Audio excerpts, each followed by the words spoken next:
Olá, esse é o MauáCast, um podcast onde mentes inovadoras se encontram. Tecnologia, inovação, empreendedorismo e conhecimento, tudo com aquela pegada da Mauá.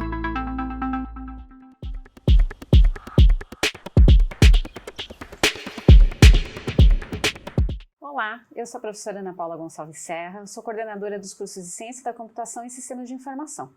E hoje vamos ter mais um episódio do MauáCast, da nova temporada, falando de experiência do usuário, UX. Então, para a gente começar, conversando aqui com o professor Everaldo. Então, professor Everaldo, vamos bater um papo hoje, né, sobre UX, né, que todo mundo ouve falar, e aí numa perspectiva da área de design e da área de TI. Obrigado, professora. Complementando, então, eu sou o professor Everaldo Pereira, coordenador do curso de design, e a gente vai falar um pouquinho, então, com a professora Ana Paula sobre design de experiência, ou UX design, né? Professor Everaldo, quer começar falando da perspectiva do design? O que é essa experiência do usuário? Eu acho que é importante a gente salientar que o design ele sempre focou no usuário e no entendimento que o usuário tem das tarefas, do que ele tem para fazer de um modo geral, em todos os tipos de produtos. Agora, com o desenvolvimento do digital que a gente viu aí nos últimos 30 anos, né, e hoje é uma situação dominante, o foco nessa experiência digital do usuário tem se tornado algo muito especializado dentro do design. E aí requer um conhecimento mais técnico e direcionado para isso. Interessante, porque muitas vezes, né, na área de TI, o UX ficou muito conhecido nos últimos anos, né, por essa necessidade de a gente entender melhor o nosso usuário, deixar algo mais fácil sob o ponto de vista, principalmente de sites e tudo mais. Só que se a gente olhar, né, o conceito de UX, ele está lá na década de 90, né, e ele vai além também só daquela experiência curta, né, da interface, né, do que ele está acessando num site, por exemplo. Então, a experiência do usuário, ela, na verdade, é o que está ao redor, né, toda a experiência dele, não só também o que ele está visualizando, mas muitas vezes o que ele está interagindo, ele está falando, né. Então, eu acho que essa questão do digital foi realmente, né, um grande incentivo, né, para que as pessoas tenham essa consciência maior e um cuidado maior de quando vai, né, projetar algo para o usuário, né, tendo essa visão maior. Sim, essa é uma questão bastante importante, porque, como a professora comentou, acho que uns anos atrás nós sentíamos que o ambiente digital necessitava um pouco de conhecimento técnico para usar a interface. E o que tem acontecido de uns tempos para cá é que é mais intuitivo. Isso está baseado muito na experiência do usuário. Então, nesse campo de estudo, em que a gente vai investigar como a pessoa usa, para que tarefa ela vai usar determinada interface, isso é muito importante. Quando a gente usa o aplicativo, dá a impressão que tudo é muito fácil, porque a gente vai lá mexendo e a coisa flui, né? Assim, a experiência flui. Mas isso é porque houve um processo de desenvolvimento anterior até o software adquirir aquele estágio.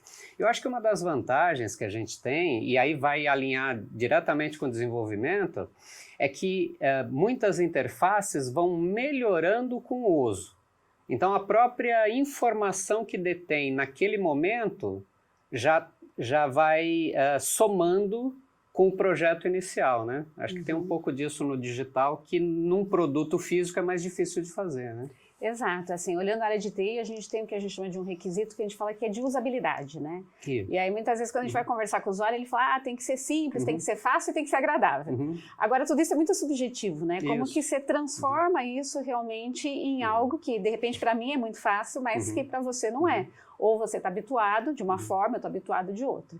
Então, essa questão realmente de ter o estudo, né, de a gente conhecer o nosso usuário, né, realmente levantar esse requisito, né, o que ele está habituado a usar, o que é mais fácil para ele, né, o que ele gosta mais, ele é fundamental na criação de um projeto, né? Sim. Então, e aí isso realmente para o digital acaba, né, sendo importante. E uma coisa muito curiosa que eu considero aí, às vezes a gente está habituado, né, no nosso mapa mental, em utilizar, por exemplo, o disquetinho, né? Você tem o disquete para salvar. Sim. Né? Se a gente pegar a nossa época, a gente sabe o que é o disquete, mas se você pegar a nova geração, eles, assim, aprenderam que ali salva, mas eles não têm a menor noção que representa aquela imagem. Sim. E aí eu acho que o design entra muito, né?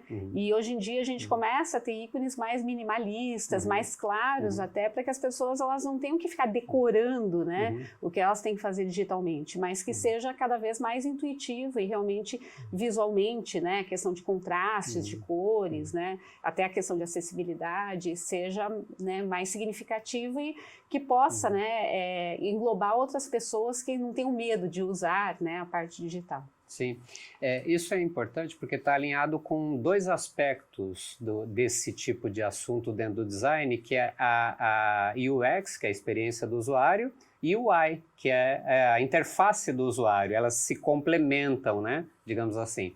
Mas na interface a gente consegue abordar questões como tipografia, cores, tipos de botões, ícones, né, e outros elementos ali. O fato é que ao longo do tempo, nós criamos, né, ao longo dessas últimas décadas, criamos uma linguagem icônica para o digital. Então é como se a gente estabelecesse um idioma. Como a professora citou, né, o disquetinho representa salvar. Ninguém sabe, possivelmente a atual geração, né, não conheceu o disquete físico. Mas ela sabe que aquele ícone representa, né, aquele símbolo representa o salvar. Quando a gente trata da experiência do usuário, a gente leva em consideração tudo isso. Então tem alguns visuais e alguns sites que intuitivamente o usuário busca em determinado local determinados componentes, né? Onde está o salvar, onde é que está o login, onde é que está o rodapé com as informações ou outros componentes. Se é uma rede social, tem o perfil do usuário. Então ele quer buscar ali naqueles componentes essas informações. Visualmente, a gente traduz isso para ícones que eles já estão habituados, né? Então, a gente costuma usar um paralelo físico. Você pede para alguém desenhar uma moradia, a pessoa desenha uma casa suíça, com o telhadinho caído e uma chaminézinha, mesmo que a pessoa more num apartamento. Então, aquele tipo de visual representa.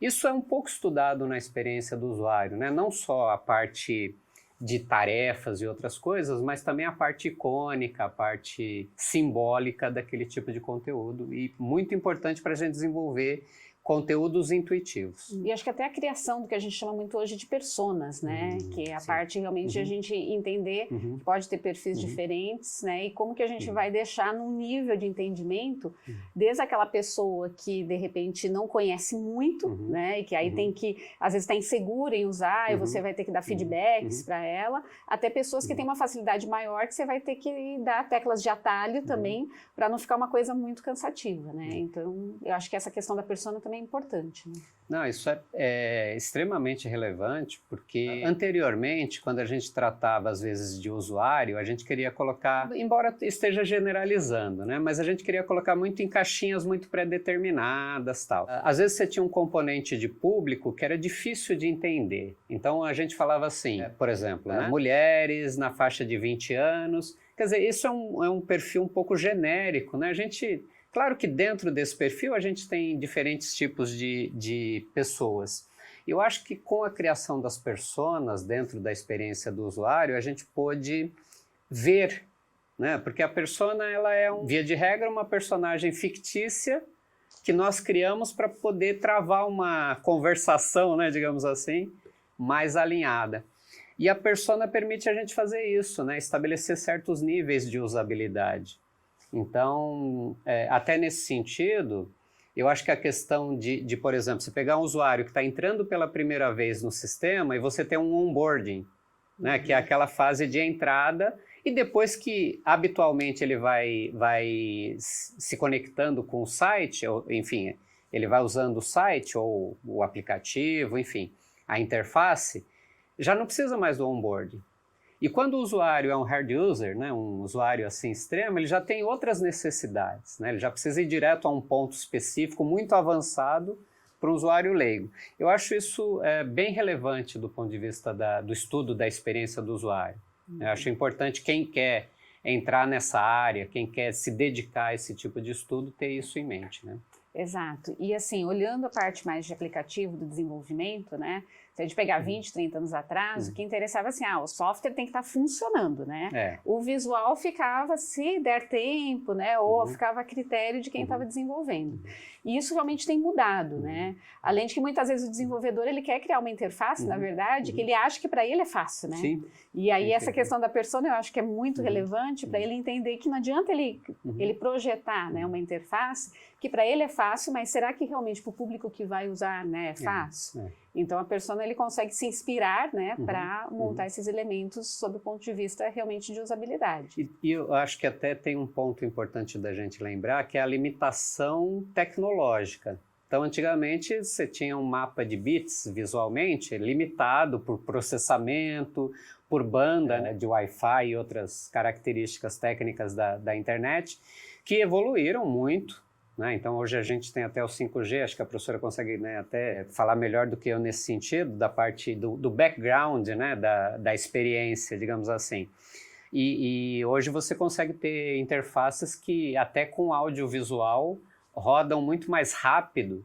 Isso muda a experiência, porque se eu pego antigamente e vou assistir entre aspas aí, um YouTube lá do começo, e eu não tenho uma interface que me mostra um preview do vídeo, é muito diferente hoje que eu já consigo rodar o vídeo sem precisar acessar o vídeo. Ou o Netflix, por exemplo, que apresenta os previews do vídeo. Isso tudo foi permitido pelo desenvolvimento tecnológico e a possibilidade de também processamento um pouco mais rápido, não é isso? Sim, exatamente. E que tem muito a ver com o tempo de resposta, né? Então, vou começar por aí, porque o usuário, ele quer realmente que o que ele solicitou funcione adequadamente e rapidamente. É aquele famoso carregamento que é o terror. Exatamente. Então, assim, o que acontece, né? A gente espera que 0,1 segundo até 1 segundo é o tempo que desejável. Exatamente. Se a gente olhar de 1 segundo até 10 segundos, o desempenho mesmo, né, visual, a pessoa já está incomodada com isso. Então, aqui já não é uma coisa muito boa. E se for mais que 10 segundos, desiste, porque realmente a pessoa vai fazer uma outra coisa, perdeu vai o buscar... usuário. Exatamente, né? Perdeu o usuário. Então, isso realmente é possível hoje, porque a gente tem uma capacidade, se a gente olhar realmente de internet, a gente tem uma capacidade de processamento muito mais rápido, né? Sim. Então, a questão mesmo da inteligência artificial, muitas vezes já buscando, né, dados e trazendo isso. Então, isso reflete diretamente, a gente tem por trás o que a gente chama muito de back-end, né, do que vai estar processando, e que vai refletir, né, no front-end, que a gente chama, que é o que o teu usuário está visualizando. E para ele não sabe o que tem por trás. O que ele quer é que ele, né, aperte o botão, né, ou que o que ele está acessando funcione rapidamente, né? Então, realmente, toda essa facilidade tecnológica, questão realmente de redes, de capacidade de processamento, ela evoluiu e nos permite, né, hoje, que o usuário utilize, e que utilize em qualquer plataforma, né? Sim. E que é importante. Então, ele está, né, usando desde uma TV digital, um computador, um relógio, um celular, e aí a gente tem que adaptar também essa questão da usabilidade, muitas vezes, para o recurso que a gente tem, né? Se é um recurso menor, né, até a questão, eu estou acessando alguma coisa no meu celular, né? A gente tem que tomar cuidado com o espaçamento entre os botões, porque às vezes tem uma pessoa que tem o dedo mais grosso que a outra, então se estiver muito próximo, isso vai ocasionar um erro, né? Então tem toda essa preocupação aí que a gente tem que ter quando desenvolve um projeto. Isso me lembra também, me lembra vários assuntos, mas um deles que me chamou a atenção foi justamente essa capacidade do back-end de fornecer uma resposta para quem está visualizando a interface e de ter mudanças muito rápidas e customizadas. Por exemplo, vou pegar um exemplo como um canal de streaming como Netflix, que troca os cartazes de acordo com o usuário, né? Claro que não é individualizado, mas é customizado pela persona que a gente tinha falado lá no começo, né? Então, por exemplo, num determinado perfil, a escolha das fotos também alinhada com o perfil do usuário. Isso pode funcionar para determinados perfis e não para outros. Então, usuários diferentes têm cartazes diferentes dos filmes. Isso muda a experiência do usuário, né, na ponta. Então, isso eu acho que é um dado relevante. Se a gente pegar, por exemplo, canais de streaming concorrentes, essa experiência às vezes é determinante, né, na escolha que o usuário faz do sistema, né? Exatamente, porque se ele não se identifica, né, ou ele tem alguma dificuldade, ele vai para o concorrente muitas vezes por conta disso, né? Ou ele nem reconhece um serviço que está disponível, porque para ele não consegue identificar, né? Ele acha que é realmente difícil. Além dessa questão que a gente comentou do streaming, nós estávamos comentando a respeito da experiência, por exemplo, o tamanho do botão, né? E essas coisas me lembrou também que não só a gente tem esses critérios de diferenças de pessoas mesmo, como é o caso da ergonomia, né? Então você tem a ergonomia um pouco mais masculina, a ergonomia um pouco mais feminina, e isso difere no modo de usar, mas a questão da acessibilidade, né? Que é o caso, por exemplo, de baixa visão, né? Ou mesmo um usuário que necessita de acesso por comando de voz, que é outro campo da experiência do usuário que a gente levaria talvez um outro podcast para falar, né? Mas tem essas diferenças, né? Sim, e que se a gente olhar, a gente tem que se preocupar com essa usabilidade mais ampla, né? Para a gente poder atingir todas as pessoas mesmo, né? Eu acho que um dos grandes benefícios que a gente já tem hoje é via o sistema operacional, que a gente já tem leitores de tela, a gente já, né, consegue aumentar, né, a letra, se a gente olhar. Então, hoje em dia a gente tem já também um recurso computacional para isso. Mas é muito importante quando a gente está desenvolvendo um projeto, né, digital, levar isso em consideração. Até porque se a gente olhar, a gente tem uma lei brasileira, né, de inclusão, né, onde pelo menos todo site deveria ter todos esses recursos e que muitas vezes a gente vê pouquíssimo, né? Então não tem de fato, né, se a gente olhar uma cobrança de existência, mas que hoje em dia até incluir esses elementos, né, de acessibilidade é muito simples, né, pensando em programação mesmo, né? Então muitas vezes é a questão de né, eu acabei esquecendo de fazer isso no meu projeto, mas a questão de eu colocar, né, libras num site, a questão de ter um leitor, a questão do contraste, pensando em daltonismo, uma série, né, se a gente olhar aí de elementos, né, que a gente pode, né, incluir mais pessoas ou pelo menos deixar mais confortável o uso, né, pensando aí na experiência desses usuários.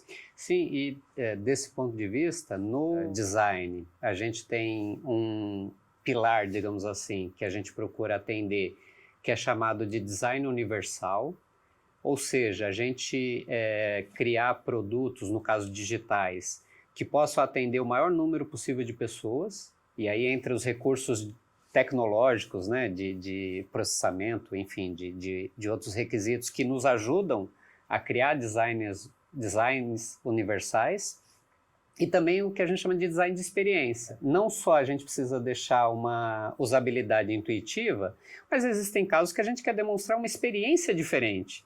Por exemplo, imagino eu aqui uma interface para um museu moderno, né, um museu contemporâneo. Talvez ele não queira uma interface comum como todos os outros aplicativos, ele quer criar uma experiência digital diferente. E aí também entra esse perfil de criar uma experiência universal, que possa ser acessado por o maior número de pessoas possível. Né? Sim. Esses dois aspectos também são muito importantes quando a gente fala de experiência do usuário. Porque pode ter o lado criativo também, né? Muitas vezes a gente se prende às regras, né?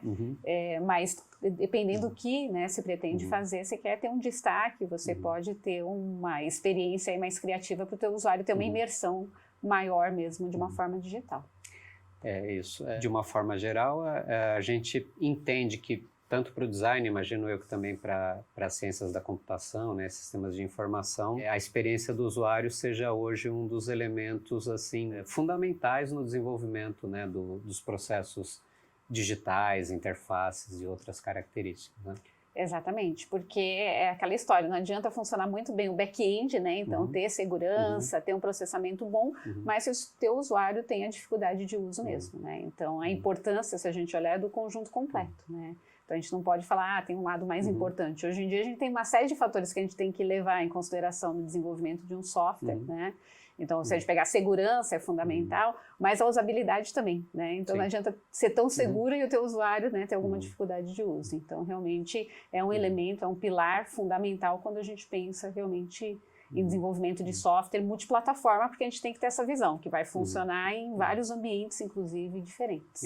E até chamando um detalhe da questão da segurança, é porque a experiência do usuário também afeta isso, né? Porque se ele, digamos assim, ele deixa as portas abertas, a segurança sofre com isso. Ele também precisa, a gente precisa identificar essas questões de usuário, de como ele utiliza o sistema de modo seguro, né, para os projetos. Exatamente, e até assim, como a gente, ao máximo, não leva o nosso usuário ao erro, né? Isso. Então, se a gente olhar no passado, muitas vezes, hoje em dia ainda existem sites desse tipo, mas a gente evita ao máximo. Tem um preenchimento, faltou preencher alguma coisa. Quer dizer, você preencheu 10, né, informações, aí no final fala assim, está faltando uma informação. Quer dizer, por que já não foi restringindo para a pessoa saber aonde que está faltando, né? Sim. Então, você tem a restrição, tentar ser mais intuitivo, às vezes um campo data, você põe um calendário para a pessoa não errar, né? Não errar, se é dia, mês, ano, 4 dígitos, 2 dígitos.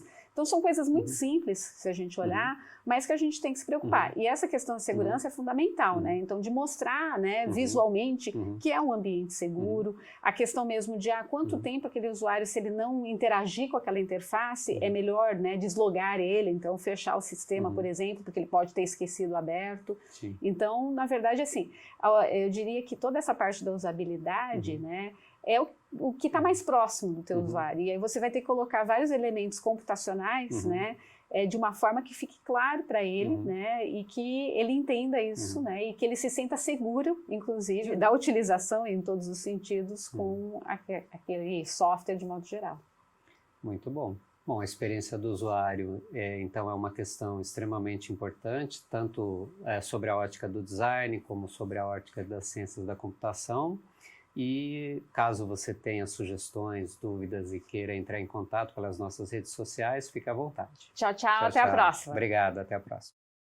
E aí, gostou desse MauáCast? O próximo também será bem bacana. E você pode mandar suas sugestões de temas, viu? Até o próximo!